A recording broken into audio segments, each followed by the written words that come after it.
Chamo agora a fazer uso da palavra também, representante dos pais, o Júlio Stefano. Primeiramente, boa tarde já, né, a todos. Cumprimentar os deputados, parabenizar pela iniciativa, agradecer pelo convite e poder estar aqui novamente. E cumprimentar também todo o corpo da FATEC. É muito bom a gente ver as pessoas que respondem e a gente poder conhecer essas pessoas. Então, saúdo a iniciativa de vocês de virem com uma equipe, isso dá peso, dá relevância para a nossa reunião. E eu queria fazer uma saudação especial também, aproveitando a fala do Mink, do deputado Carlos Mink, sobre os processos de seleção, né, das escolhas das gestões nas unidades escolares, e saudar a chapa vitoriosa lá na nossa unidade no ISERJ, que é uma chapa que vem nova, e aí a gente espera que esse refresco possa trazer novas soluções, novas propostas. Então, estamos esperançosos aí com relação a isso. E aproveitar para perguntar, porque aparentemente não está regulamentado a posse da nova chapa. Então, assim, já fica aqui também, né, como que será encaminhado essa questão da posse, que isso um pouco nos preocupa, né, isso não ter sido bem explicitado durante o processo. Eu vou falar aqui, dividir minha fala em dois tópicos, tá? Eu vou falar de carência profissional, mas vou deixar para depois. E o primeiro tópico é sobre acesso e permanência na escola. Aproveitando tanto que a gente falou sobre alimentação, essa questão da alimentação, ela bate lá no nosso Instituto de Educação também. Os anos finais já estão sofrendo, por exemplo, a falta do lanche. Os anos iniciais parece que há uma situação de emergencial aí que está conseguindo resolver, mas a gente também não sabe até quando. E essa questão da alimentação, ela é fundamental. Saudar a fala do Carlos Eduardo, que a gente vive num país onde estima-se 50% da população tem problemas com insegurança alimentar, né? Então, garantir, a gente sabe que não é a função da escola primeira, né?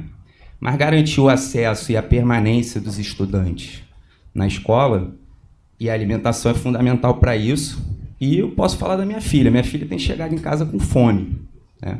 Então, eu acho uma questão importante da gente pensar um aluno que chega à sua casa depois do dia de aula com fome, no país que tem essa condição, através dos números, é o que chega para a gente, né? E também através da experiência dos colegas pais e das famílias que sofrem com isso de uma forma mais drástica. Então, a questão da alimentação é fundamental, mas eu queria também trazer aqui uma questão que não foi tocada, e que é uma questão cara, especialmente para o Instituto de Educação.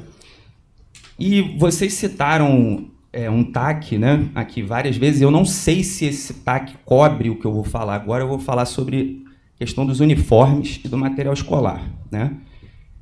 Tanto uniformes como material escolar, no Instituto de Educação, ficam atribuídos aos pais e às famílias, né? Mães, pais e famílias, né? É um custo pesado, né? Aquele uniforme é bonito, mas é caro. Então, assim, essa é outra questão fundamental para a gente garantir acesso, permanência e uma condição de equidade na educação pública brasileira, né? Então, essa é uma questão fundamental dos uniformes e do material escolar. Quanto à carência profissional, eu não ia falar muito, quero reforçar a fala da minha colega Magda aqui e citar, vocês me perdoem que eu vou citar uma lei, já que o Carlos Mink, né, é deputado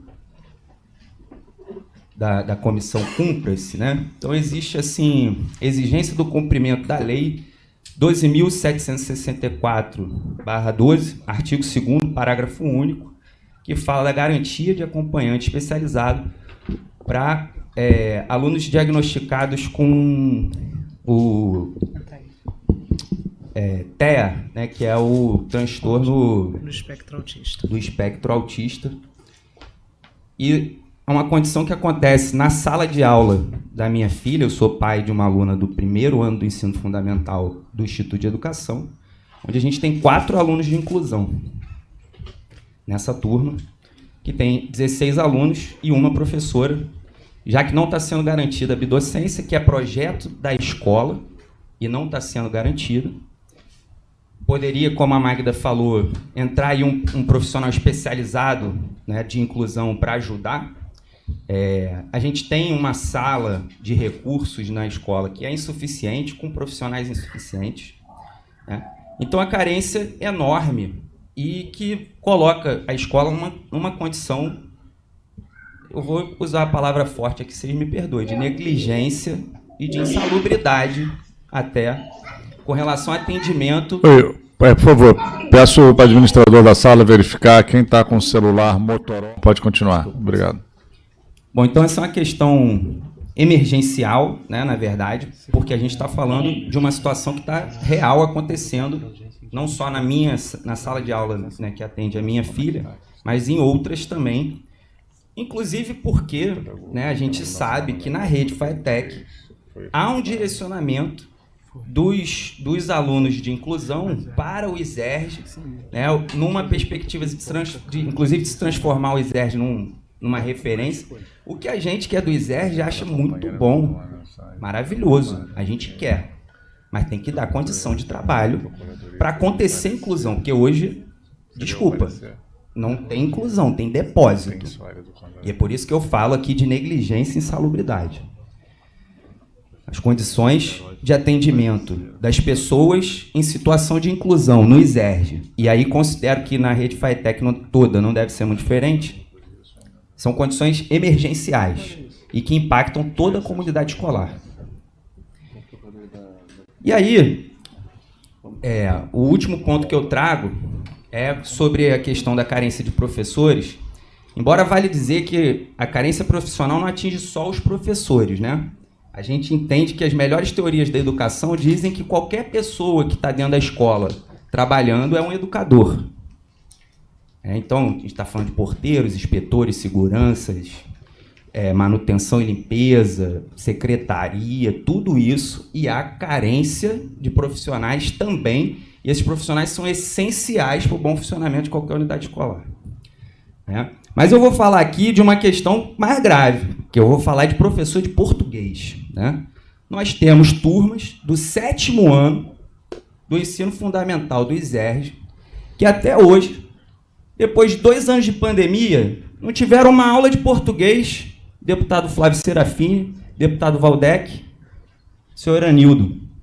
Como que pode, né, a gente pedir compreensão a uma família cujo filho não teve aula de português até agora, diante dessa situação que a gente está vivendo? Então eu fico muito feliz de ouvir do senhor que não falta dinheiro na rede FATEC. Mas a gente está vendo aqui que falta alimentação, que falta profissional, que falta uniforme material escolar, que falta condição de laboratórios. Então, qual é o problema que a gente tem que resolver aqui, se não é um problema de gestão? Então, é muito bom contar com a presença dos senhores. Eu tenho certeza que, se não falta dinheiro, vocês vão dar um jeito de resolver essas urgências que tornam a condição de ensino e de estudo e, portanto, de aprendizagem dentro das unidades da rede FATEC insustentável, né? Compromete demais. E nós recebemos, no dia de ontem, um e-mail para falar sobre essa questão da falta de professores de língua portuguesa, assinado aqui pela coordenação dos anos finais do ISERJ, que no final apresenta uma questão, o corpo do e-mail apresenta todas as questões burocráticas, foram mandados comunicados institucionais, professor de 40 horas e tal, uma coisa parecida com a questão que vocês trouxeram, chamaram 18, só ficaram 7, não sei o quê. Sobre isso, é uma questão clara. Se você não valoriza o profissional, que profissional que vai querer trabalhar com uma condição de salário que é absolutamente indigna, como a gente viu aqui pela fala da professora Sheila, do professor Amarildo, do professor Marcos. Então, assim, coloca um salário digno nesse concurso para você ver se não vai lotar de professor querendo trabalhar.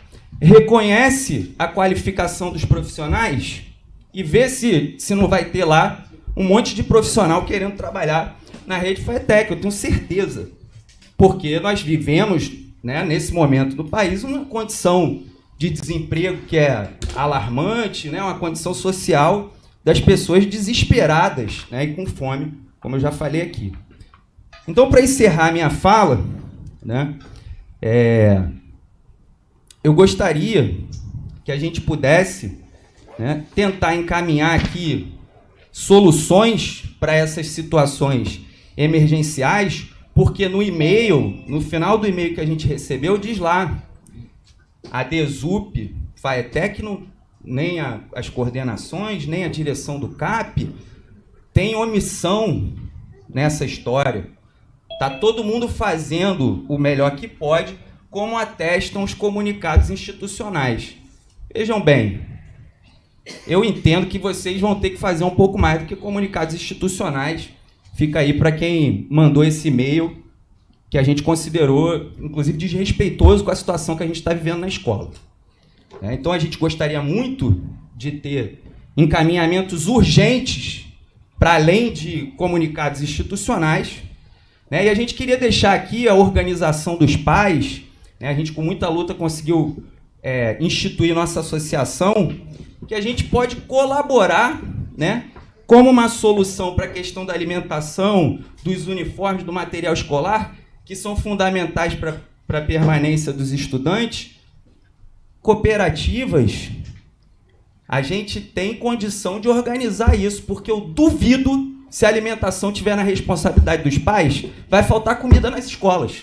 Eu duvido, tá? Então fica aqui a minha fala, eu agradeço, e me desculpe se eu me exaltei um pouco, mas é que nós vivemos uma situação de emergência dentro da escola. E a gente conta com o apoio de vocês para solucionar e para que, de fato, essa fala de que estamos todos juntos aqui com o mesmo propósito, ela faça sentido para todos nós. Muito obrigado. Obrigado, Júlio.